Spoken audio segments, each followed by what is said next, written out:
মাদারীপুরের শিবচরের কুতুবপুরে নির্মাণাধীন Bangladesh frontier technology and hi tech park স্থানান্তরের কোনো পরিকল্পনা নেই বলে জানিয়েছেন তথ্য ও যোগাযোগ প্রযুক্তি বিভাগের সচিব শীষ হায়দার চৌধুরী। ৩০ ডিসেম্বর সোমবার সকালে প্রকল্প এলাকা পরিদর্শনকালে তিনি একথা জানান। সম্প্রতি পার্কটির স্থানান্তরের গুজবে শিবচরের সর্বস্তরের জনগণ বিক্ষোভ ও মানববন্ধন করেছিল। এর পরিপ্রেক্ষিতে সচিব ও সংশ্লিষ্ট কর্মকর্তারা সরেজমিন প্রকল্প পরিদর্শনে আসেন।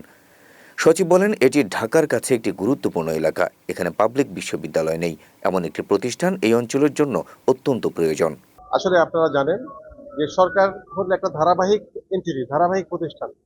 এখানে কে আগে ছিল কে পরে ছিল বিষয়টা না, এটা হচ্ছে আমরা ব্রিটিশ ওয়েস্টমিনস্টার সিস্টেমে, আমরা তো ব্রিটিশের কলোনি ছিলাম দীর্ঘদিন। তারা আমাদেরকে যে স্ট্রাকচারটা দিয়ে গেছে সেই স্ট্রাকচারে কিন্তু এক সরকার যাবে এক সরকার আসবে, কিন্তু এলাকার জনগণের জন্য যে সমস্ত উন্নয়নমূলক কার্যক্রম এগুলো যদি টু মাচ পলিটিক্যালি মোটিভেটেড না হয়, অর্থাৎ যেগুলো যদি জনগণের কল্যাণের জন্য যেগুলো হয় এগুলো ধারাবাহিক থাকবে, এটাই এক্সপেক্টেড, এটাই আশা করা যায়। এই সময় প্রকল্প পরিচালক সৈয়দ ইর্তিজা আহসান জানান, প্রকল্পের জন্য নির্ধারিত বাজেট ১,৫৩৪ কোটি টাকা।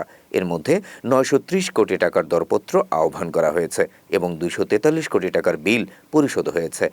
প্রকল্প সময় মতো শেষ হবে বলে তিনি আশাবাদী। আমাদের এই টোটাল প্রকল্পটা মোট ব্যয় ধরা হয়েছিল ১৫৩৪ কোটি টাকা, যার মধ্যে থেকে এ পর্যন্ত ৯৩০ কোটি টাকার মতো টেন্ডার আর কি আপনার দরপত্র আহ্বান করা হয়েছে। বাকি ৬০০ কোটি টাকার মতো দরপত্র এখন মধ্যে আহ্বান করা হয়নি। আর যে ৯৩০ কোটি টাকার দরপত্র আহ্বান করা হয়েছে এর মধ্যে যে কাজ হয়েছে ইতিমধ্যে আপনার বিল পরিশোধ হয়েছে ২৪৩ কোটি টাকা, আর বাকিগুলো অন প্রসেস আছে, এগুলো চলছে। বাট আমরা এখন অ্যাপারেন্টলি মনে করছি না, যেটা আমাদের কাছে যতটুকু এ পর্যন্ত যেটা সারা বললেন যে পিএসসি মিটিং হয়েছে, পিএসসি মিটিং হবে, এগুলোতে আসলে আমাদের চূড়ান্ত সিদ্ধান্তগুলো হবে। তবে অ্যাপারেন্টলি আমার কাছে আমি যতটুকু দেখছি বা আমার কাছে মনে হচ্ছে যে এটা প্রকল্প ব্যয় বাড়ার হয়তো কোনো সম্ভাবনা নেই।